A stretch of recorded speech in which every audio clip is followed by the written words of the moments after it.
உங்க வாட்ஸ்அப்லயோ இல்ல social மீடியாவிலயோ central government 12,000 ரூபாய் கொடுக்க போகுதுன்னு ஒரு மெசேஜ் வந்துச்சா? அது உண்மையா இல்ல வெறும் வதந்தியா? வாங்க இதுக்கு பின்னாடி என்ன இருக்குன்னு கொஞ்சம் டீடைலா பார்க்கலாம்.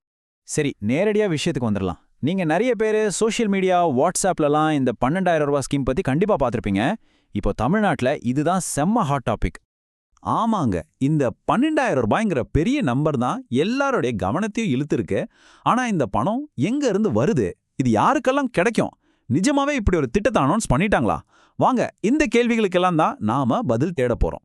இந்த ஸ்கீமை பத்தி நாம டீட்டெயிலா பார்க்கறதுக்கு முன்னாடி ஒரு முக்கியமான விஷயத்தை நாம தெளிவுபடுத்திக்கணும்.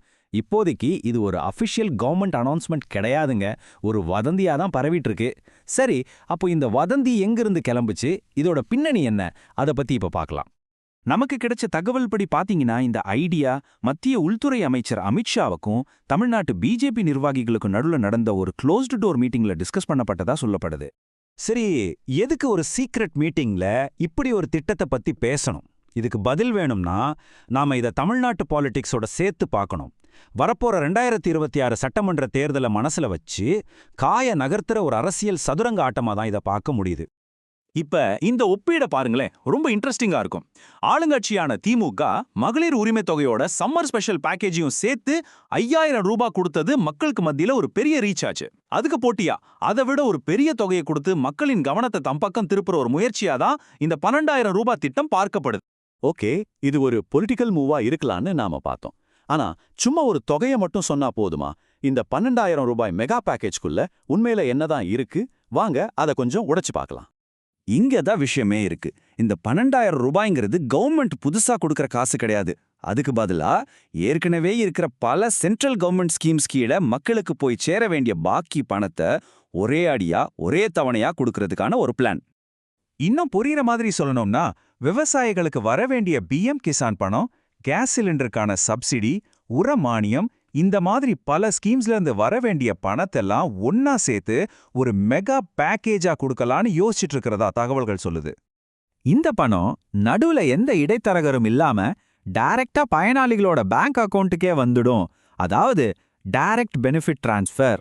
இப்படி கவர்மெண்ட் கிட்ட இருந்து நேரா கைக்கு காசு வரும்போது அது மக்கள்கிட்ட ஒரு பெரிய பொலிட்டிக்கல் இம்பாக்டை உருவாக்கும்னு நம்புறாங்க. சரி, இந்த ஸ்கீமோட பாலிடிக்ஸ் டீடைல்ஸ் எல்லாத்தையும் பார்த்துட்டோம். இப்போ உங்களுக்கான ஒரு முக்கியமான செக்ஷனுக்கு வருவோம். ஒருவேளை இந்த திட்டம் நிஜமானா நீங்க அந்த பணத்தை வாங்க தயாரா இருக்கீங்களா? என்னென்ன டாக்குமெண்ட்ஸ்லாம் தேவைப்படும்? இது ரொம்ப ரொம்ப முக்கியங்க. ஏன்னா பல நேரத்துல சரியான டாக்குமெண்ட்ஸ் இல்லாததாலேயோ இல்ல பேங்க் அக்கவுண்ட் டீடைல்ஸ்ல சின்ன சின்ன தப்பு இருக்கிறதாலேயோ கவர்மெண்ட் ஸ்கீம்ஸ்ல கிடைக்கிற பெனிஃபிட்ஸ் நிறைய பேருக்கு போய் சேராமலே போயிடுது. இந்த டேபிளை கொஞ்சம் கவனமா பாருங்க. பிஎம் கிசான், கேஸ் சப்சிடி, உரமானியம் மாதிரியான முக்கியமான ஸ்கீம்ஸுக்கு என்னென்ன டாக்குமெண்ட்ஸ்லாம் தேவைன்னு இங்க லிஸ்ட் பண்ணிருக்கோம். உங்க டாக்குமெண்ட்ஸ் எல்லாம் கரெக்டா இருக்கான்னு ஒரு தடவை செக் பண்ணிக்கோங்க. கடைசியா ஒரு முக்கியமான டெக்னிக்கல் டிப். பிஎம் கிசான் ஸ்கீமுக்கு இகேவைசி பண்ணிருக்கிறது ரொம்ப கட்டாயம். அதாவது உங்க ஆதார் நம்பரை ஆன்லைன்ல வெரிஃபை பண்றது. அதே மாதிரி மற்ற சப்சிடிஸ் உங்க பேங்க் அக்கவுண்ட்டுக்கு வரணும்னா உங்க அக்கவுண்ட் என்பிசிஐயோட லிங்க் ஆகி இருக்கணும். இதையெல்லாம் உங்க பேங்க்ல முன்னாடியே ஒரு தடவை செக் பண்ணிக்கிறது ரொம்ப நல்லது. இது வரைக்கும் இந்த வதந்தியோட பின்னணி என்ன, ஸ்கீம்குள்ள என்ன இருக்கு, நாம என்ன செய்யணும்னு எல்லாத்தையும் பார்த்தோம். சரி, இப்போ இது எல்லாத்தையும் ஒன்னா சேர்த்து இந்த விஷயத்துல எது உண்மை, எது வெறும் கற்பனை, அடுத்து என்ன நடக்கலான்னு பார்க்கலாம். மறுபடியும் அழுத்தமா ஒரு விஷயத்த சொல்லிக்கிறோம். இந்த 12,000 ரூபாய் திட்டம்ங்கிறது இன்னும் ஒரு பிளானிங் ஸ்டேஜ்லயும் வதந்தி லெவல்லையும் தான் இருக்கு. இது சென்ட்ரல் கவர்மெண்டோட அஃபிஷியல் அனௌன்ஸ்மெண்ட் கிடையாது. இந்த டைம்லைனை பார்த்தீங்கன்னா அடுத்து என்ன நடக்கலான்னு ஒரு ஐடியா கிடைக்கும். கட்சி மீட்டிங்ல ஆரம்பிச்சு வதந்தியா பரவி ஒருவேளை பிரதமர் தமிழ்நாட்டுக்கு வரும்போது இது ஒரு அஃபிஷியல் அனௌன்ஸ்மெண்ட்டா மாறக்கூட வாய்ப்பு இருக்கு. எல்லாமே 2026 எலெக்ஷனை நோக்கியே போயிட்டு இருக்கு. கடைசியா உங்களை யோசிக்க வைக்கிற ஒரு கேள்வியோட முடிச்சுக்கலாம். எலெக்ஷன்ல ஜெயிக்கிறதுக்காக இப்படி நேரடியா பணம் கொடுக்கற இந்த ட்ரெண்டு ஒரு புது சகாப்தத்தை உருவாக்குதா? இந்த மாதிரி ஸ்கீம்ஸ்லாம் மக்களோட வாழ்க்கையில நிஜமான மாற்றத்தை கொண்டு வருமா, இல்ல வெறும் எலெக்ஷன் ஸ்டண்டா மட்டும் நின்னுடுமா? இத பத்தி நீங்க என்ன நினைக்கிறீங்க?